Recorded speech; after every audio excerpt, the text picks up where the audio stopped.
Hello, and welcome to our Economics in Business podcast. My name is barret.g.kupelian, and I'm the Chief Economist of PwC. And I'm delighted to be joined by Andy Haldane, who is a special advisor to the firm. And we're going to dive straight in. Andy, we're recording this mid-April. So it's been about a month and a half of the horrific events in the Middle East.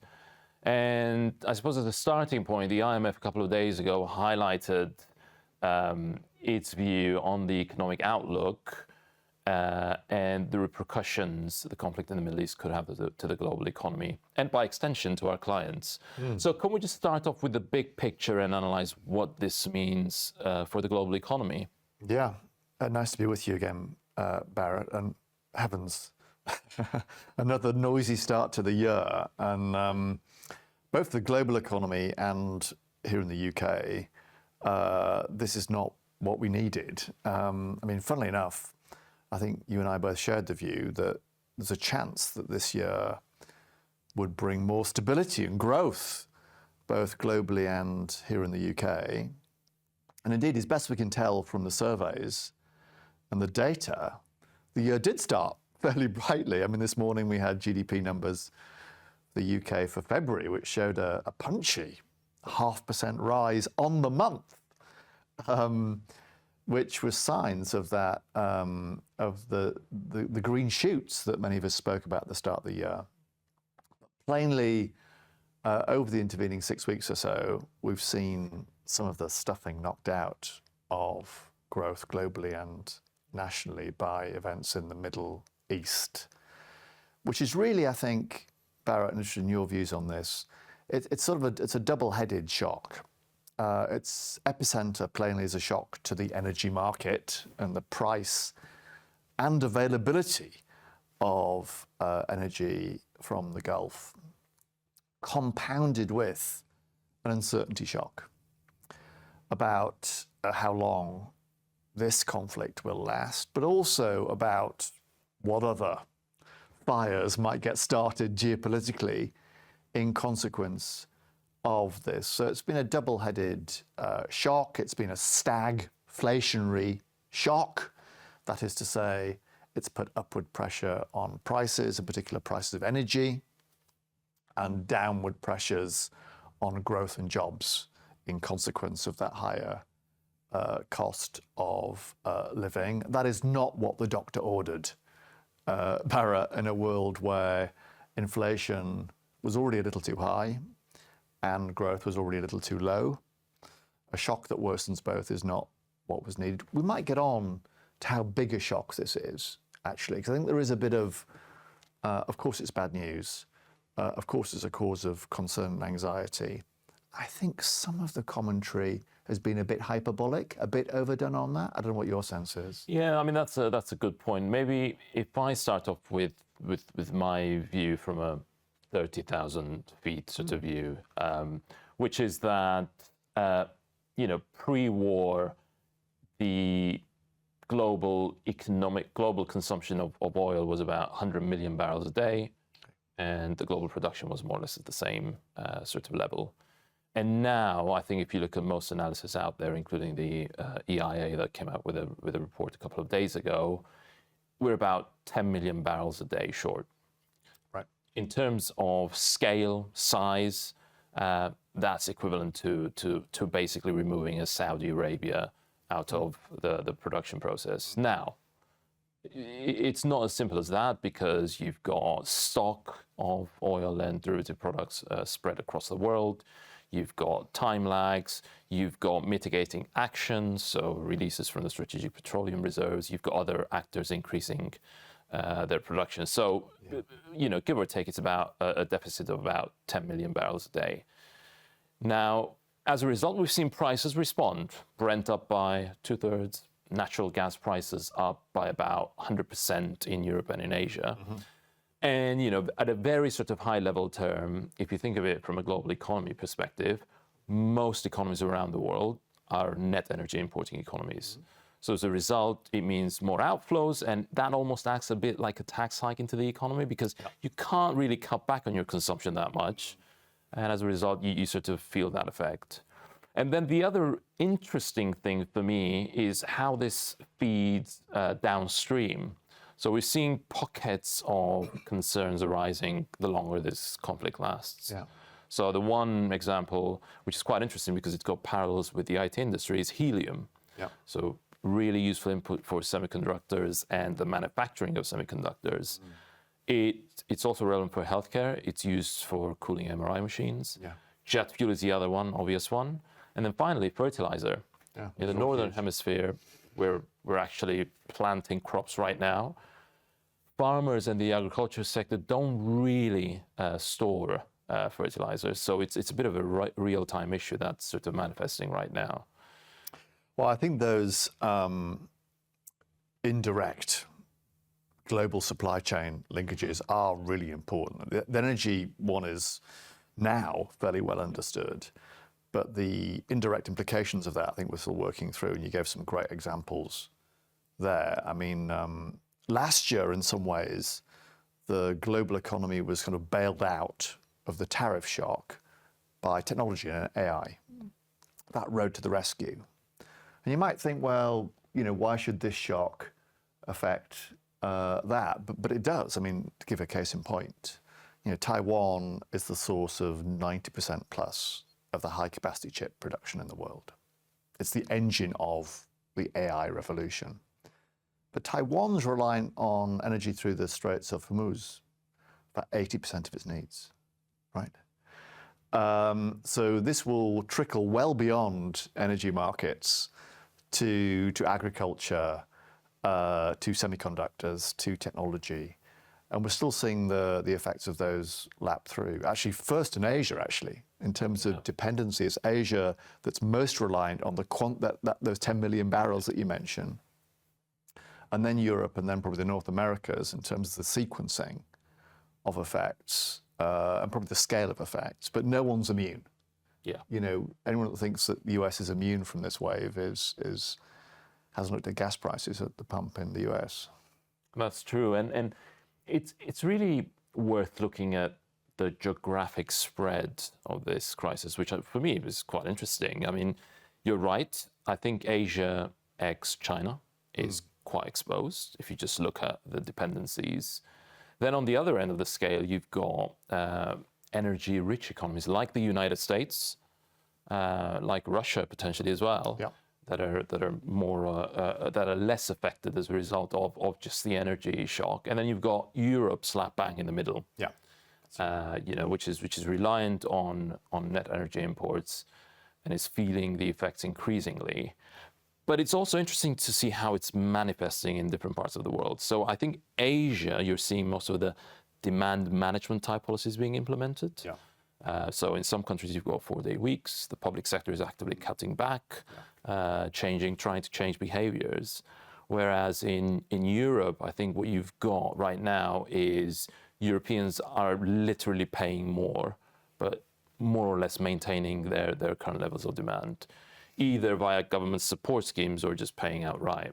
Yeah. So it would be interesting if if you roll this crisis forward and if it does sustain itself, I think you might see a disconnect between some of the impacts between net energy importing economies that are poorer versus the ones that are richer. And I think the IMF sort of highlighted that disconnect yesterday as well.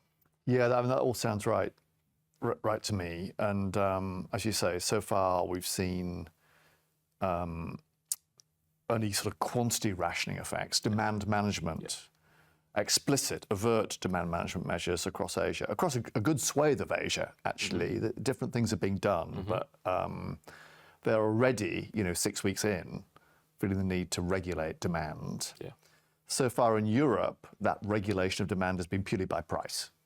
When the prices go up, people will naturally cut back.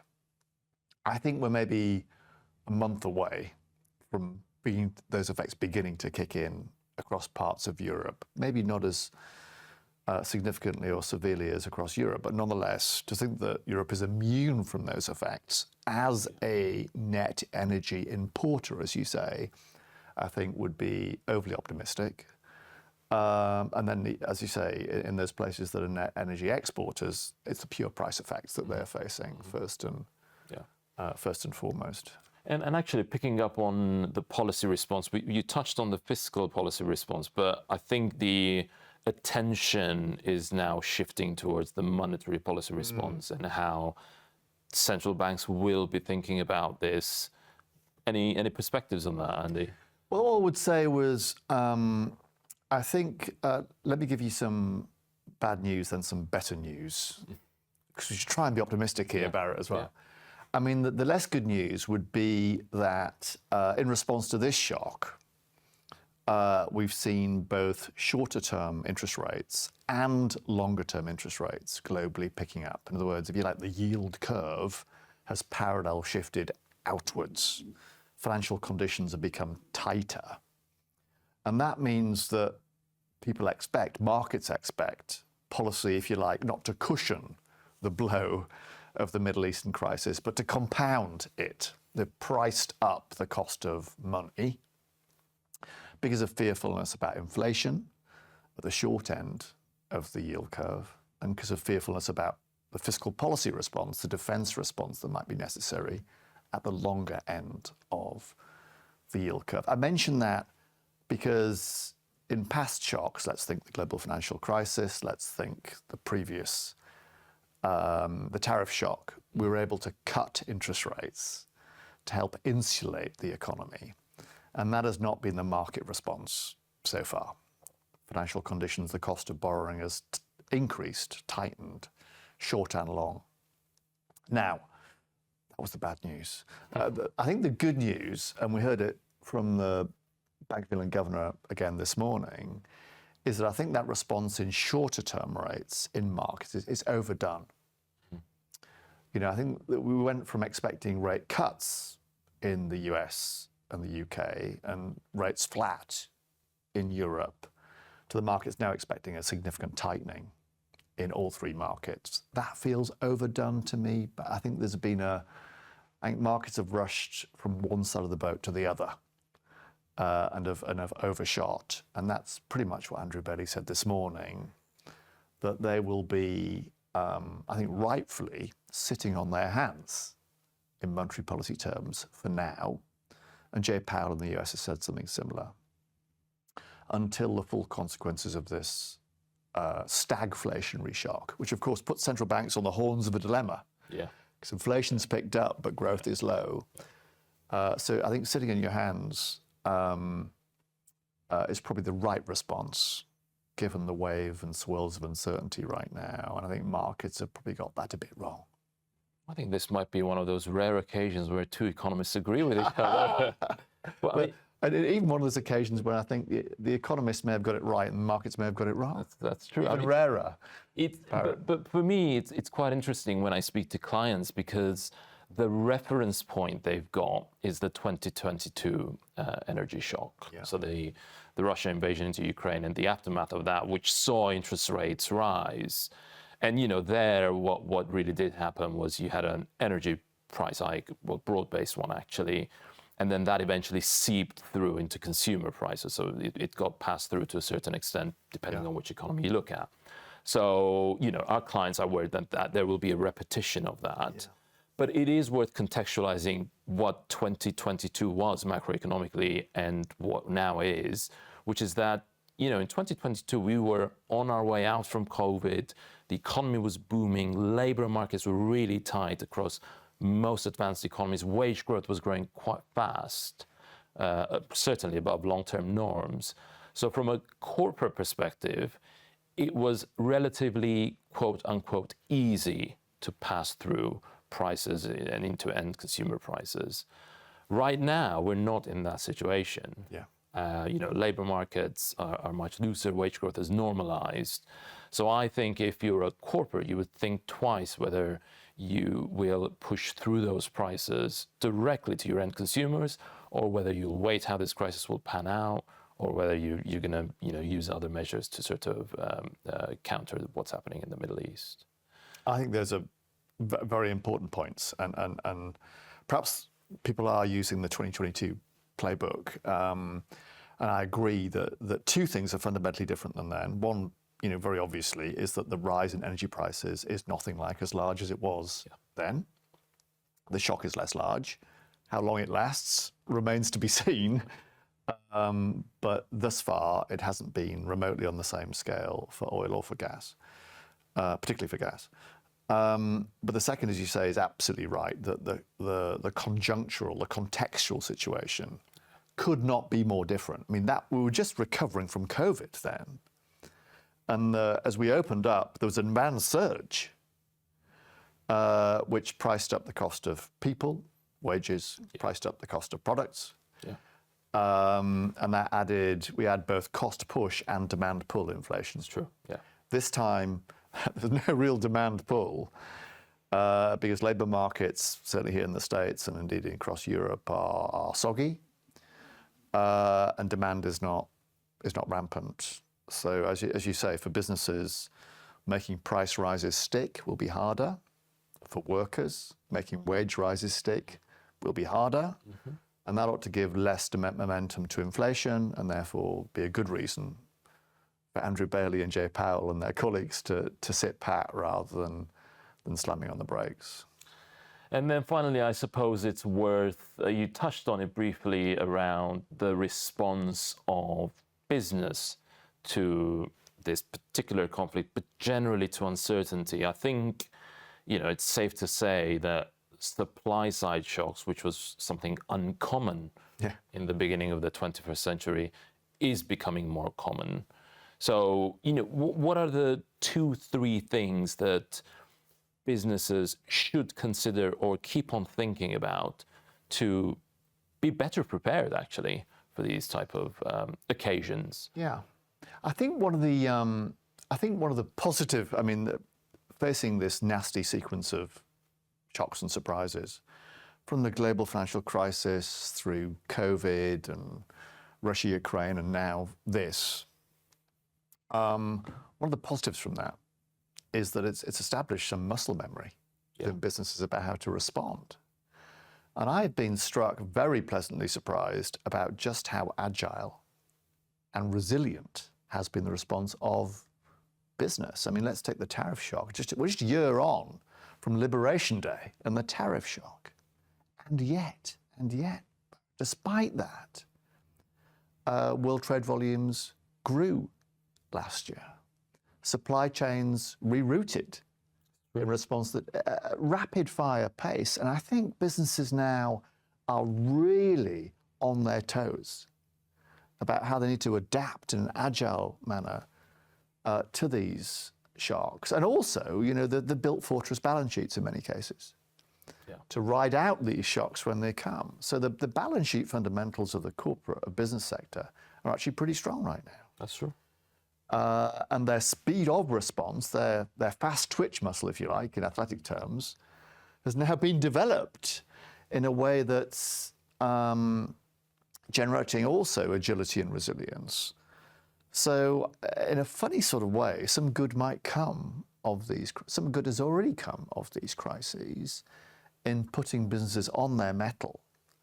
And thank heavens that they are, because that is what's keeping growth in the economy afloat. Yeah, no, that's true. I sort of see this in terms of 3 lessons. The first one, which you touched on, is, protect your room to maneuver. You need operational and financial wiggle room. And I think that's where the strong balance sheet point comes across. If I'm not mistaken, in the UK, we've got the lowest level of 21st century debt in the non-financial corporate sector as a proportion of the economy. Sounds about right. Which is an unreported fact, and it's worth focusing on that because that just gives you more room to maneuver, particularly at times of crisis. The second one, I think, is moving from forecasting to just scenarios discipline. I think we still have clients that just focus on one central case, and I think it is worth investing time and resources in thinking on a multiple sort of scenario type situation and sort of start to think about what you would do in each sort of case, because then you've almost got like first mover advantage. Mm-hmm. Yeah. And then the third point is, don't be hostage to one point of failure. Don't be dependent on one shipping route or one supplier or one funding source, one market or one assumption. I think if you follow these guardrails, in this new world of supply side shocks, we might actually be in a better position at the end of it, because we sort of develop that muscle memory of being agile and flexible. I think that is, in some ways, we can see an example of that already. So 20 years ago, we had a fracture in the global supply of credit. Yeah. We had very complex, interwoven global credit chains, and they broke. And 20 years on, where are we? Well, we've rewired the financial system to make it less susceptible to those breakages. And we've built the resilience of balance sheets in the financial sector to guard against nasties. And that was true of the financial sector. It is now happening to the non-financial parts of the business economy in response to rewiring of trade routes, rewiring of security alliances. Yeah. In a way that longer term, I think we'll build that greater resilience that you mentioned, greater scenario planning, what in a financial context is called stress testing. Yeah. And greater balance sheet resilience to ride the storms from wherever they came in future. And your point there about diversifying our trading network as businesses, as economies, in the same way as financial firms diversified their financial network. I think they are the lasting lessons that should give us hope in these dark days, that what emerges might be even stronger and more resilient, albeit rewired. Brilliant. Thank you very, very much for that insightful, interesting, and diverse conversation. As ever, we will continue with our podcasts. And to our listeners, please do send us feedback. You can contact me directly on LinkedIn or on email. Thank you very much. Thank you, Barret.